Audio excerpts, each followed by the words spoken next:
Good morning. It's Scott Cullen, editor-in-chief of the Kanata Report. It's Fridays with Frank, and I am here with Frank Kanata, founder of the Kanata Report. Good to see you today, Frank. Nice to be with you. All right. Well, this is the time of year when we start sending our survey out to dealers, and we have been doing this for 35, 36 years. I'm losing track. You remember how many years? 36. 36. Well, this year is going to be a real interesting survey. Last year's survey offered a look at 2019 when things were good pre-pandemic. And now this year's survey is going to be extremely fascinating because it's going to be looking at what happened in 2020 during the pandemic. We do know lots of numbers were down for dealers, but tell me, why do you think this survey is going to be one of the most important in the history of the Kanata Report? And why is it going to be important to dealers? Well, I think dealers always look for benchmarks.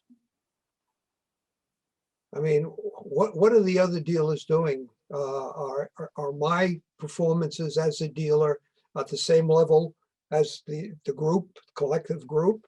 I mean, that's the way I would look at it. It's the most reasonable way to measure your own performance. I would say that we can easily take this survey and say, this is what the pandemic cost our industry. Providing we get the participation from the dealers that we have particularly over the last 5 years. If we go back to 2018, we had 330 dealers respond, which was a good number. 2019, we had 344. 2020, we had 342. Now in 2021, if we come in around 340 and 350, that's golden. Because then we're looking at a like number.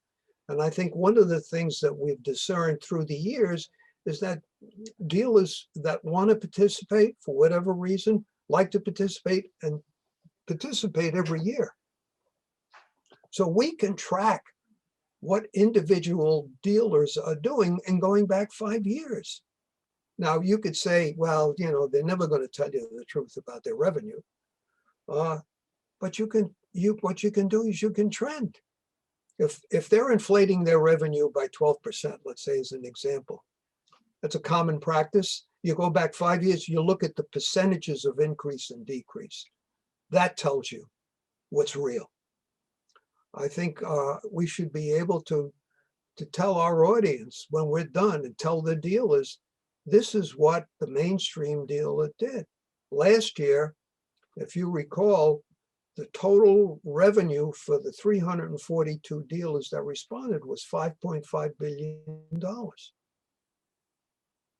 We had 14 dealers that reached 100 million or more. I wonder how many of those are going to be back at that level. So it'll be pretty interesting, those factors alone. And one of the things that we can count on is the larger dealers telling us exactly what they're doing. And then, of course, we always have the ability to reach out to individual dealers that we know very well that participate in the survey and ask them to explain what is going on. So I believe the survey, if it's supported by the dealers, and that's a big if they're going to submit surveys and leave revenue empty and say NA, number one, you don't take a survey and say NA. Don't take the survey. Because every answer, every response is predicated on the foundation of revenue. What revenue, what's your percentage of revenue in MPS? What's your percentage of revenue in production, print, software, et cetera, et cetera? If there's no revenue there, how do we do that? We can't use that information because if you put something in there that's blank, it has to be zero.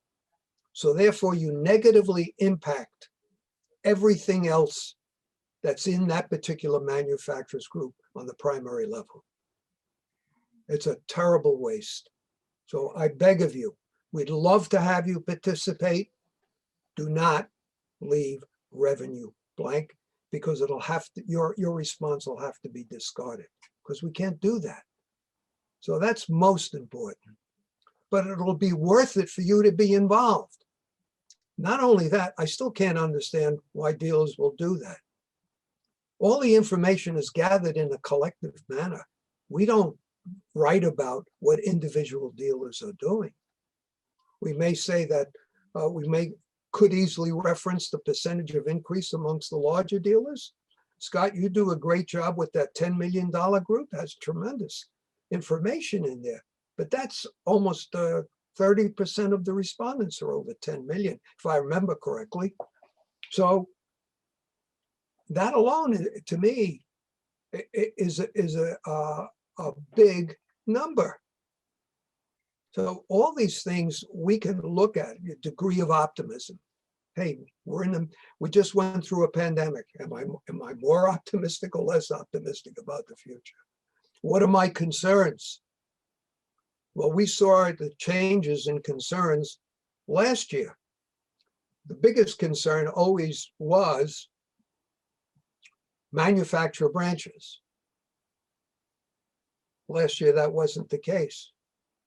It was the erosion of clicks and an increase in hiring and retention, a significant increase in that compared to what it has been in the past, because you need a different type of person to work in this new environment. So those are questions that we should be able to answer with the information that we ultimately provide in the results when we do when we publish part 1 in October, and then part 2 in November, which is really wraps up the survey with the award winners. And also it'll be where you have a question where you say, rate your supplier in what area. And then we ask the following question, why did you rate them that way? Now, I realize when a dealer says they're excellent, what else can he say? They're good in every area. I buy that. But when they say very good, good, fair, or poor, why? I think if dealers would be conscious of that and make some comments where they have an opportunity, it also gives us some added information. It'll also help the manufacturers. They would love to know what you're really thinking. It is amazing to me when we have an opportunity to sit down with manufacturers and say, this is what dealers are telling us. And they kind of look at us, and sometimes they'll say, yeah, we've heard that. Sometimes they'll say, not so much. And I'm saying, why shouldn't the communication be better between the dealers and the manufacturers? And that's not universal, to varying degrees, I think one of the things when we started this 36 years ago, this was exactly what the survey is supposed to do.